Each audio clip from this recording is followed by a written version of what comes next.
His antlers are branches of iron. They crack the rocks and bring down mountains. His hooves are the sound of thunder. His voice a howling gale. So you've started exploring the world of Valheim, and you want to learn more about its lore. Whether you're a hardened battle-born Viking that has already conquered powerful foes, or a newcomer that's woken up dazed and confused in the land of giants, this is the video for you. Today I'm going to go a little bit further into the story of Eikthyr. Eikthyrnir is the first boss we come face to face with in Valheim. But who is he, and what significance does he have in the realm of Valheim? Just a short disclaimer here, I just do this for fun. If you know any other lore on Eikthyr besides what I say on this video, be sure to comment it down below, and one day I could revisit this topic with more tales to tell. Also, forgive me if I mispronounce anything. I'm your host, Zwabberjack. Let's get straight into the video. The tale told at the beginning of the video is the first depiction of Eikthyr, also known as Eikthyr. This is what I'll be referring to him as. His name translates to Oak Thorny. Eikthyr is a large male deer who sits above Odin's hall. Most writings of this say it's probably the hall of Valhalla itself. If you're unfamiliar with Valhalla, I will go more in depth on it if this video gets good feedback. But to put it briefly, Valhalla is the hall of slain warriors who live in paradise under Odin's leadership, where they hunt prey, feast, drink mead and fight in their training grounds. Those who fall are reborn again each evening, ready to fight another day, forever to live on until Ragnarok, the portrayal of doomsday in Norse mythology. But back to the topic at hand,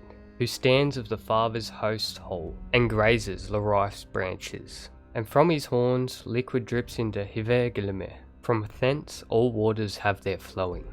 I will talk about where this poem comes from, but first I'll put it in terms most people understand. This poem is saying, Eikthyr is the deer's name, who stands above the father of God's hall, Odin. He grazes Larife's branches. Larife is another name for Yggdrasil, the eternal sacred tree that sits above all Valhalla, and its roots drift off into 3 other parts of the heavens. The gods go to Yggdrasil for governing assemblies, aka things. It's not known what type of liquid that drops from his antlers into Eikthyr, aka in Old Norse, boiling, bubbling spring. Eikthyr is a divine spring where the liquid that drops from Eikthyrnir's antlers reside, which is considered to be the source of many rivers, also the lair of the dragon nidhogg, who crunches on the roots of Yggdrasil. This short poem comes from the Song of Grimnir in Poetic Edda, a modern translation of the Prose Edda, which is a manuscript of Norse mythology and history written by an Icelandic scholar by the name of Snorri Sturluson. It's thought to be the most complete text available on Norse history, but correct me if I'm wrong. Eikthyr is one of the 2 of the divine beasts who live among Yggdrasil. There's actually more than 2 divine beasts, but these 2 are the most important ones that I could find from my research. There is a squirrel, but we'll go into that in a later video.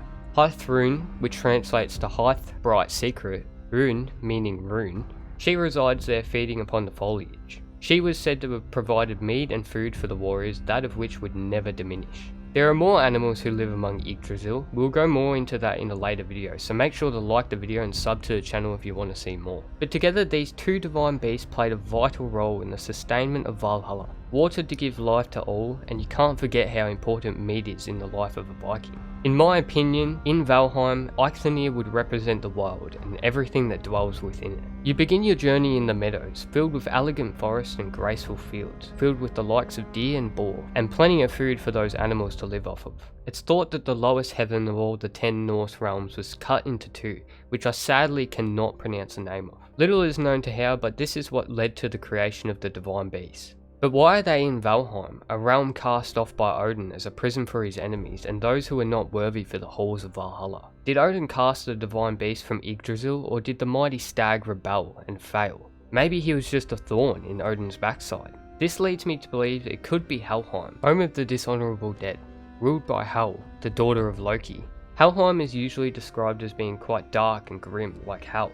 But if these divine beasts had the power to fuel the gods and every living mortal, what's to say they can't manifest their own part of Helheim? It would explain a lot considering there's a black forest, swamps and other regions that are a lot more grim in nature to the meadows. If Eikthyr and Eikthyr were created from the lower heavens that were split into 2, maybe Odin deemed them unworthy or considered them a lower life form, and that they should not live eternal among Yggdrasil. It could also be possible Valheim is the realm of Vanaheim, the home of the other family of Norse gods, the Vanir. They were majorly associated with magic, which would explain the strange inhabitants of Valheim. The Aesir, who are the gods you would normally think of, Odin, Thor, Loki, etc., went to war with the Vanir. It is largely unclear why, but I believe it was a conflict in beliefs and practices in their ways. Could the divine beast switch teams entirely? Or was Eikthyrnir sent to Valheim to test the battle-slain warriors that were unworthy?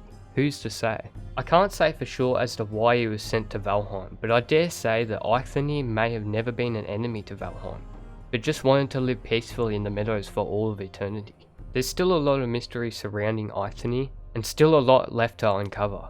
I really hope Valheim adds more lore to the game because there's so much room for potential. I couldn't possibly answer all your questions on Eikthyr, but if you know more, leave a comment down below. Nonetheless, I hope you enjoyed this short history lesson on his background and my theory to why he's in Valheim. If you want to see more Valheim lore videos, make sure to leave the video a like and sub if you haven't already. Anyway guys, thanks for watching and I'll see you in the next video. Catch you later.